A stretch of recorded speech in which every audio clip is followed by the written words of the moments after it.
Assalamualaikum warahmatullahi wabarakatuh. Good day to all participants and the conference committee.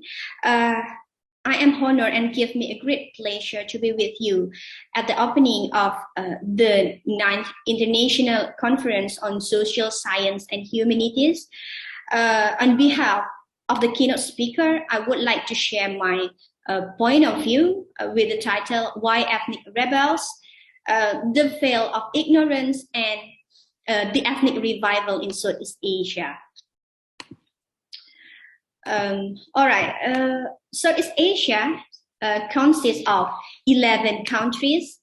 There's 11 countries combining traditional and colonial powers that makes Southeast Asia is more culturally diverse continent globally.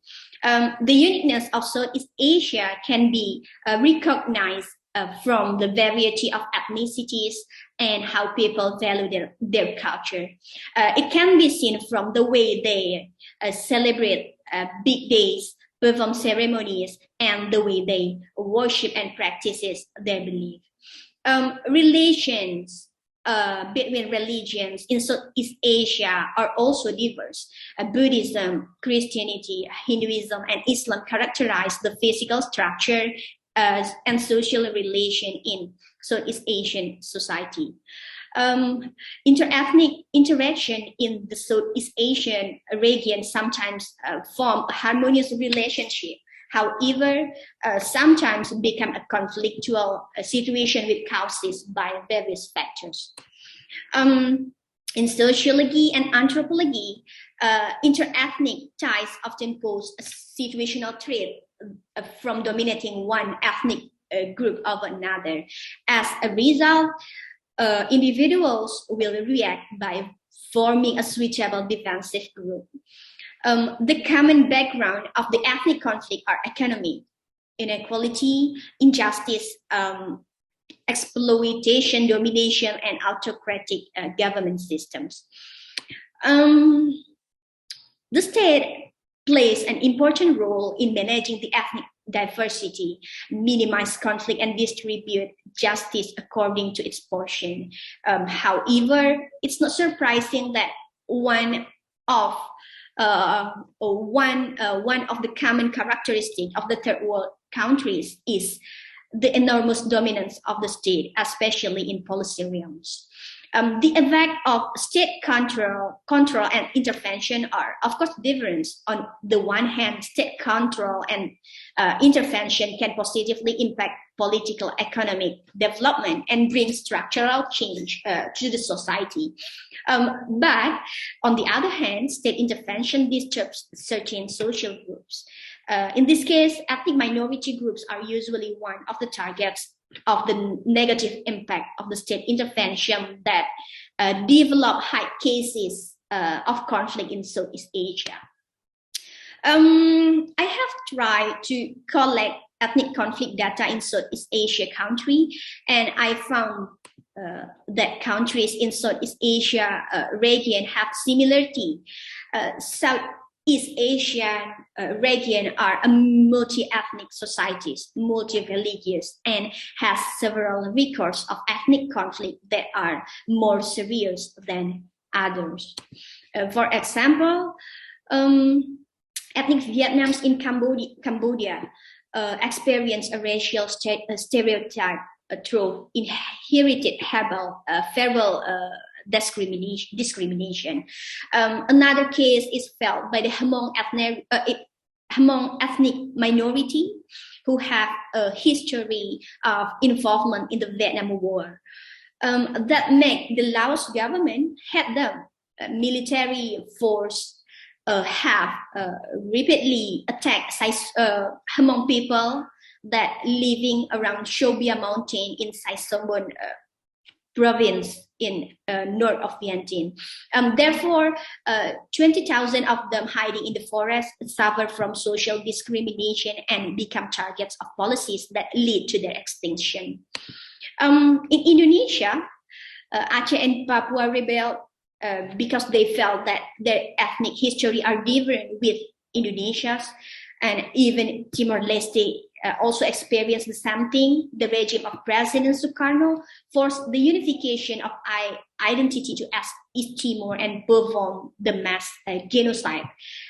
Therefore, East Timor decided to separate from Indonesia in 2002.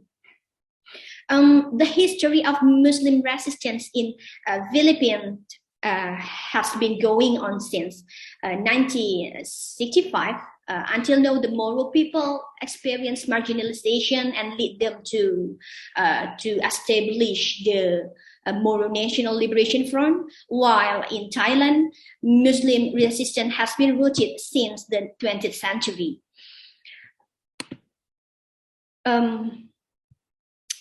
Until now, in Brunei, we can find stateless Chinese that up to 90%. They do not have full citizenship. They cannot enjoy their right as citizens. In Vietnam, the authorities restrict opinions and expression rights and place the Khmer Krom ethnic as second-class citizen. The emergence of the Campfire group in Myanmar is the result of the state siding with the ethnic majority of Burma. And in Singapore, the racial riots occurred in 1964. It's a result from the dispute between national identity and ethnic identity within the nation state of Malaysia and Singapore. The indigenous religion and ethnic relation in Malaysia looks neutral and calm on the surface, but the fact is very competitive. Ethnic riot and communal violence either occur in Kuala Lumpur between ethnic Malays and Chinese, with at least 196 fatalities. And the last one is in Cambodia, Pol Pot regime of Khmer Rouge expand racial hatred and determines people's social status based on ethnicity. Pol Pot mobilized Khmer Rouge sympathizers to discriminate and destroy the Vietnamese in Cambodia. Then the case of ethnic conflict in Southeast Asia leaving a big question. Why ethnic rebels? What is the reason? Theoretically, we should understand that every ethnicity has its own ethnic identity. The ethnic identity is often considered as a social construction and most often become a frame of individuals to identify feelings of belonging of each other because of several things such as similar tradition, behavior, value, and beliefs. While facing a conflictual situation, someone tends to use their ethnic identity and ethnic boundary, so the ethnic revival is occur. In this context, the ethnic revival is defined as an ideological movement to achieve and maintain autonomy, unity, and identity for population whose members are determined to form a potential and entire nation. We come back to the question why ethnic rebels. Rawls' justice theory and the concept of veil of ignorance will help us to answer the question. Rawls is known for his work on justice. In terms of that, Rawls' veil of ignorance probably become one of the most influential works on 20th century. He is an American political philosopher who published several monumental works such as Theory of Justice, Political Liberalism, The Law of People, and Justice as Fairness. He also formulated three important concepts, namely justice as fairness, the principle of justice, and the original position. Justice as fairness in terms of social justice can only be accepted by society if the state provides a system of fairness and an individual freedom for its people. By setting aside ethnic identity background, the state is expected to regulate competition between ethnic groups by prioritizing a system of fairness. Fairness itself is defined as a competition arrangement based on power of the groups. If fairness is given in a maximum level, it can be assumed that poverty will become a welfare in natural form. In case of Brunei, for example, the majority of Chinese people do not have citizenship because many applicants are fail in Malay language competency exam. This does not meet the principle of fairness because can you imagine that it's difficult for the ethnic Chinese to meet the criteria of high mastery of the Malay language. Vietnam's authorities restrict opinion and expression right and place the Khmer Krom as a second-class citizens. This caused them to be ethnically backward in various aspects. And the same thing happened to ethnic Acehnese in Indonesia, who were forced to compete with ethnic Javanese sent by the Indonesian government to exploit Aceh natural resources. The second concept is the principle of justice. Rawls explained that this principle consists of two principles. The first one is principle of fair equality and opportunity, and the second one is the difference principle. These two principles form an egalitarian justice. The principle of fair equality of opportunity is a principle that wants every individual to get the same opportunity so that the greatest equal liberty is formed. While the difference principle explains that if there are a social economic difference in society, then the state has a role to regulate these differences to provide the greatest benefit to the less fortunate. The ultimate goal is to realize the condition of social justice. In Southeast Asian countries, I would like to say that most ethnic or indigenous people get privilege from the state. The emergence of the Caste-Fire group in Myanmar is the result of the state siding with the ethnic majority of Burmese.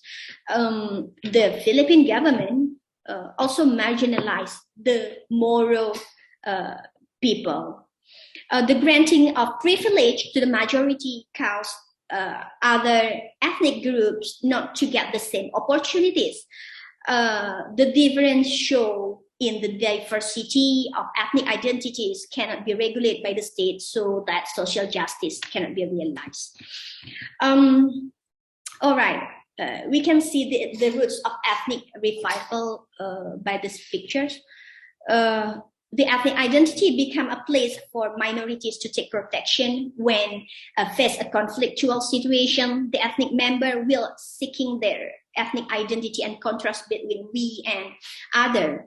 Ethnic identity may be a combination of ethnic, religion, gender, class, and other layers. And ethnic identity build ethnic sentiment to form ethnic revival in rebellion. The goals are various: separating oneself from the state, gaining autonomy, recognizing minority rights, and justice in all aspects. Then what should we do? Rawls proposed the third concept, namely the original position, which explains how to achieve justice. Rawls says that the original position is a hypothetical situation where personal things are behind the veil of ignorance. Rawls described the veil of ignorance should be worn by those who wish to apply justice. And he suggests that you can imagine yourself in an original position and wearing the veil of ignorance. Then by wearing that, a person will know nothing about himself, about his abilities, physical status, and his social position in society. That we can imagine that if the state and its apparatus wear a veil of ignorance, they can properly ignore personal things. The implication is objectivity in considering how justice should be distributed. The veil of ignorance will help state avoid bias view of the ethnic majority or minority, indigenous or non-indigenous. Okay, a person who sit in a government will ensure that his attention will be drawn to society if he wears a veil of ignorance. That Rawls understand the veil of ignorance is a tool like someone to think clearly and protect someone from knowing certain fake that they can use to support a community member. The last is I want to draw a conclusion that discussion about ethnic conflict in Southeast Asia can explain several important things. First, ethnic identity function as a marker that distinguishes one ethnicity from another, and its component can be as diverse as language, religion, tribes, or family, and ethnic conflict is closely related to this identity. Second, unfortunately, these differences in identity often trigger the conflict in Southeast Asia. Together with ethnic identity, history can influence the ethnic relation in the present. The conflictual situation caused ethnic identity and history to generate collective sentiment and lead to the ethnic revival. And third, rebellion among ethnicity occurs because the state is failed to implement the three social justice concepts, and the state cannot organize a fairness system in a multi-ethnic society. Furthermore, the state is often negligent in transforming ethnic differences into the principle of their equality of opportunity. The state found it difficult to put itself to the original position and respect the ethnic equality. And to achieve social justice, the state must use the veil of ignorance to be able to create policies that are not ethnically biased. That's all. If you have any question or need more discussion about this topic, you can reach me by email. Thank you for watching my presentation. Assalamualaikum warahmatullahi wabarakatuh.